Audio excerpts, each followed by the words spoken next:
Hoy, en la hora de Moreno, tenemos un programa fuerte, sustancioso y con el toque de pimienta que Moreno suele darle. Litia, otro viernes más, ya van un montón, pero bueno, ahora dicen que ya de a poco estamos volviendo a la normalidad. Ya todas las profesiones están permitidas y bueno, entiendo que en algún momento nos volveremos a ver la cara. Pero bueno, vamos a esperar que la radio tome las decisiones adecuadas. Ya ahora me parece que es un tema estrictamente empresarial. Y si no, seguiremos así. También es cierto que se abaratan costos. Mire, Guitia, va llegando la hora de la verdad. El tiempo pasa y va llegando la hora de la verdad. La hora de la verdad es las decisiones que no tomaste oportunamente. Ahora la situación es de una complejidad tal que, bueno, aquello que parecía imposible que Alberto Fernández fuera a decir alguna vez, lo está haciendo. ¡No! Pero ¿cómo nos vamos a meter con los jubilados?, dijo Alberto Fernández. Pero por favor, con los intereses que nos vamos a ahorrar de las LELIC, aunque técnicamente era un disparate, lo estoy hablando políticamente, o los intereses que nos vamos a ahorrar de las LELIC, le vamos a aumentar a los jubilados. Ah, no, ahora no es así. Ahora subimos la tasa de interés y como dijo Moroni, amigo de Alberto Fernández de toda la vida, piensa lo mismo, el salario justo es el que se puede pagar. El salario justo es el que se puede pagar. Increíble. Sorprendente. No, pero ¿cómo un ministro de Trabajo de Alberto Fernández va a decir eso? Y sí, hoy dice eso, si no antes hubiese dicho, no, bueno, los precios en el mercado, los salarios en paritarias. ¿Ese es el pensamiento de Fernández? Ese es el pensamiento de Fernández profundo. Típico pensamiento socialdemócrata neoliberal. Los precios en el mercado, los salarios en paritarias. Típico pensamiento socialdemócrata. Y ahora, como estamos en pandemia, ¿y qué paritaria va a haber? Entonces el salario justo es el que se puede pagar. Mire si Perón lo llega a escuchar. O lo llega a escuchar nuestros viejos dirigentes sindicales. Los nuestros solos no, los del mundo.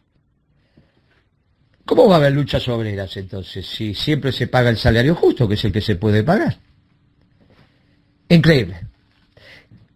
Claro, no solo los salarios, sino las jubilaciones y las pensiones.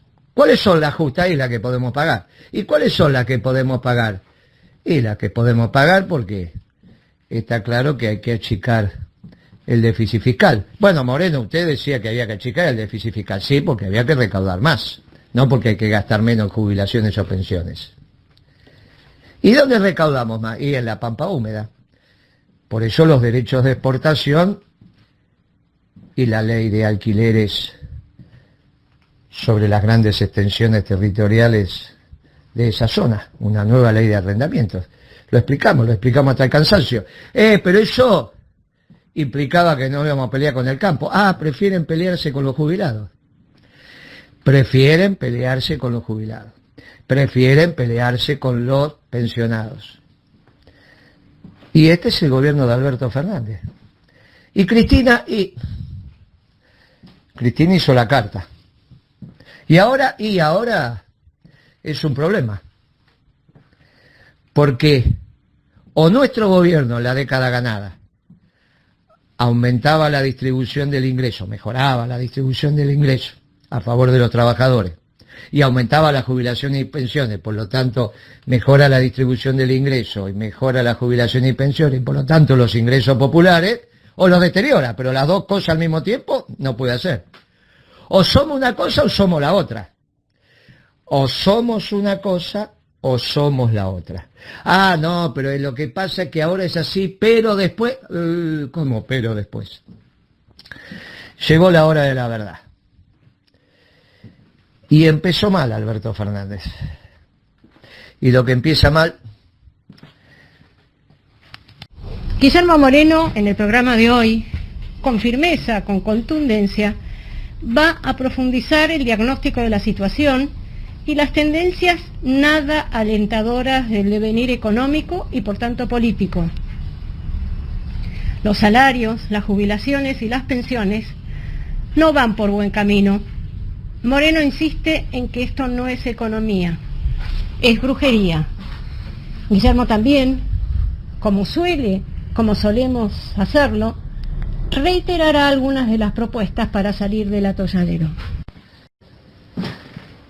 Es cierto, Guitia, sobre la pregunta que usted hizo sobre la semana financiera del gobierno que acaba de terminar y lo que pasó con los dólares, los distintos tipos de dólares, que los bajaron, que el contado con liquidación, que el MEP, que el Blue. Sí, es cierto.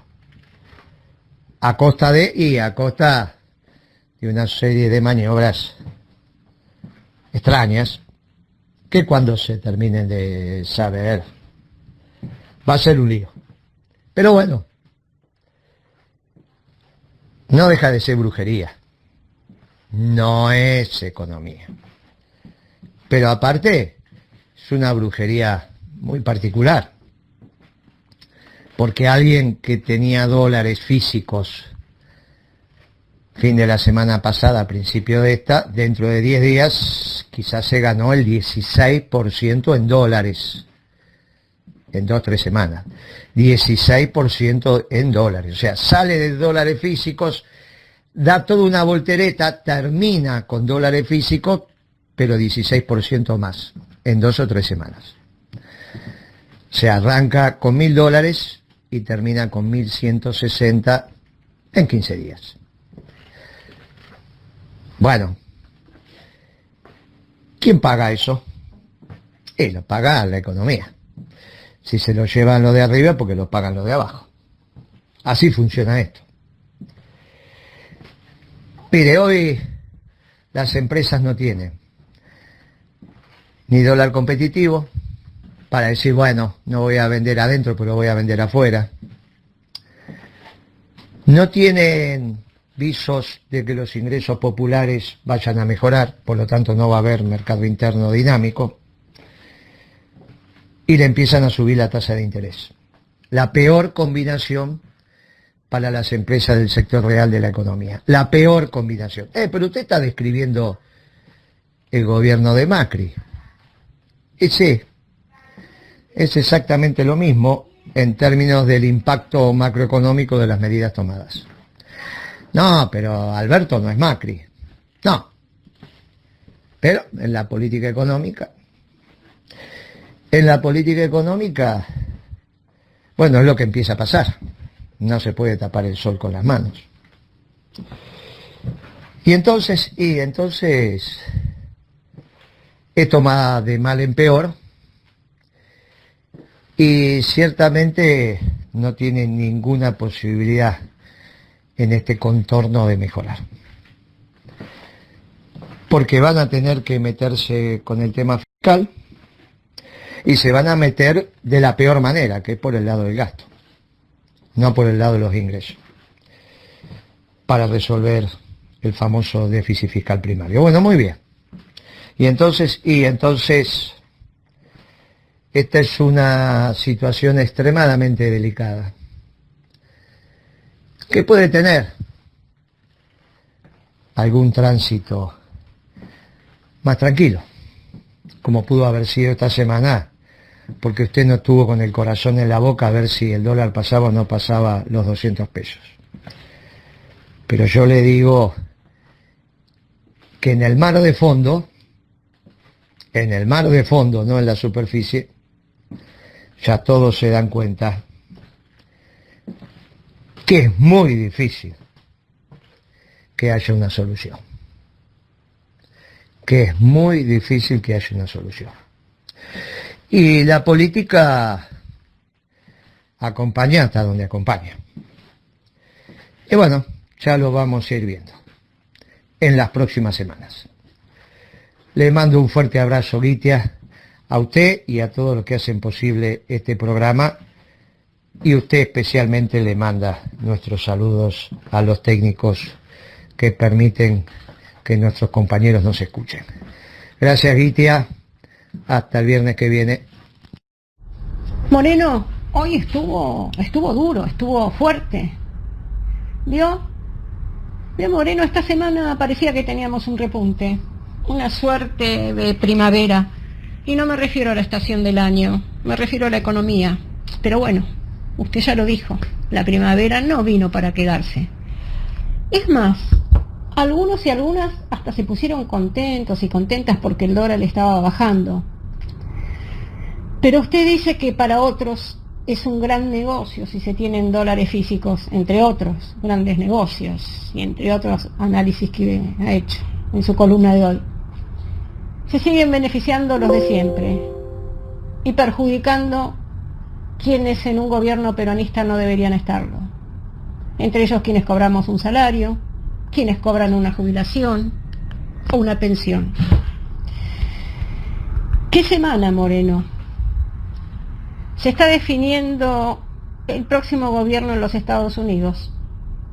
Trump, a quien Bea se refirió en su columna, es el emergente de un proceso histórico a escala nacional en los Estados Unidos y a escala internacional. Cuando hablamos de la escala internacional nos referimos a la reformulación del orden internacional que a esta altura es el viejo orden, vinculado a la globalización, al consenso de Washington, a los organismos multilaterales. Todos estos temas que Bea ha venido tocando en sus columnas. Y cuando estamos hablando de Trump, no estamos hablando del personaje, estamos hablando de los procesos históricos, de los procesos económicos, de los procesos políticos, de los procesos sociales. Uno de los cambios cualitativos que se produjo en el país del norte es la revolución energética, que le permitió a Estados Unidos contar con energía barata no solo para su producción, sino también para cuando quisieran exportarla. Además de llevar adelante un modelo de protección a la industria, a la producción y al trabajo local, Trump puso en cuestión a los organismos multilaterales, todos ellos hijos directos de la globalización, como la OTAN, dinamitó algunos como a la OMC, Organización Mundial del Comercio, o los dio vuelta como un guante, como hizo con el NAFTA. Bueno, el área de interés concreta y cercana de Estados Unidos es Canadá, la constituyen Canadá y México. Fíjese usted mismo contaba cómo son las cosas, que para reformular el tratado Trump le planteó al gobierno mexicano que tenía que subir los salarios de los trabajadores y trabajadoras en México. Qué interesante, ¿no? En fin, veremos qué sucede en Estados Unidos con las elecciones. Pero más allá de eso, todo indica que va a ser muy difícil torcer el rumbo que se ha emprendido a escala nacional, más allá de quién sea el vencedor en las elecciones.